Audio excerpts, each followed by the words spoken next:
So hands down, Doctor Strange in the Multiverse of Madness, which I think ran close to a 2-hour long film, 2.5 hour. It did not feel it at all. And those are 2 hours that I'm never gonna get back, but they were so worth it. Tyler and I were talking about it on our way home, and it is probably one of his like top fave MCU films on his list, and it was very trippy. It was a very trippy ride. It was fun. I liked it a lot.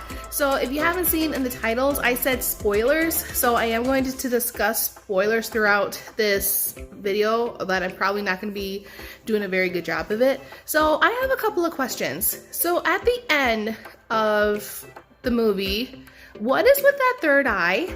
What is that?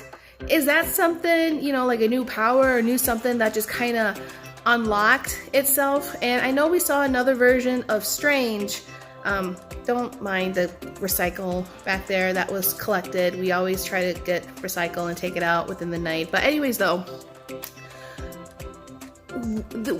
in the middle of the film, we have our Doctor Strange fighting a different universe Doctor Strange where he had his third eye. So at the end of the movie, our Doctor Strange like unleashed his third eye. So what's up with that?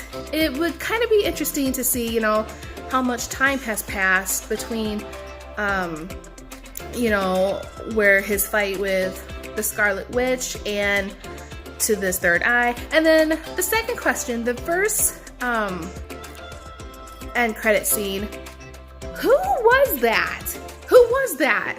She just like decided to show up out of nowhere, and then she grabs like her little dagger knife thing and just slices open, and we're gonna jump into a whole new universe. So that was fun and exciting, but I have no idea who she is. That's something I'll probably have to take a look at a little bit later. And my husband's like, weren't they talking about like a TV series? Is there an upcoming Doctor Strange TV series, and is that gonna take like lead for the TV series? If it is, I have no idea. I really don't know.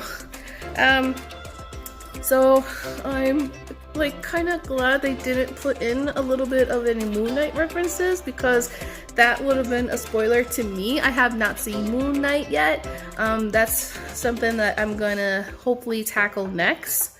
Let me see what else there was. I did my best to avoid any spoilers for Doctor Strange before I went to see the movie. And one of the articles that was posted said, oh, we apologize for Wanda. It's the writers stating, like, apologizing to fans because of how they wrote Wanda. I mean, that's the Scarlet Witch. I mean, with the ratings that we got, a PG rating, I'm surprised the movie got away with some of the things that was going on. So yeah, that was quite a bit shocking. One of my husband's coworkers said, you know, this is a horror film, and like some areas it is a little bit horror gory, because we never expected anything like this to happen in the MCU universe, so that was pretty interesting. That was pretty fun. It was shocking, of course. If you followed like Wanda in the MCU and within WandaVision, just those alone, like if you don't know anything else about Wanda like I do, other than, you know, there's another point where she was part of the X-Men, but you don't really necessarily know what she was capable of. I had no idea Wanda would be this capable of doing what she did.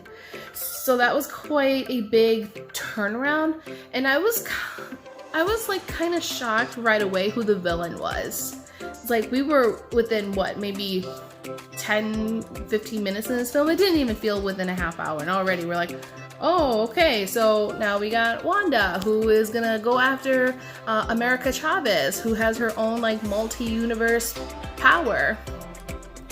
So I kind of would like to see America Chavez come in again. She was really interesting. She definitely represented pride during the film. It took me a little bit until I realized it. She had a little pride pin, or a pride symbol pin on her jacket, And I don't know much about America Chavez, so I thought maybe she was one of the characters that would represent the LGBTQ community until we kind of got a little bit of a flashback on America when she was a younger kid and we saw her two moms together. So that's kind of where the representation sits. And I would hopefully like to see America's dream of, you know, powering and controlling her powers, and hopefully she'll be able to see her parents again.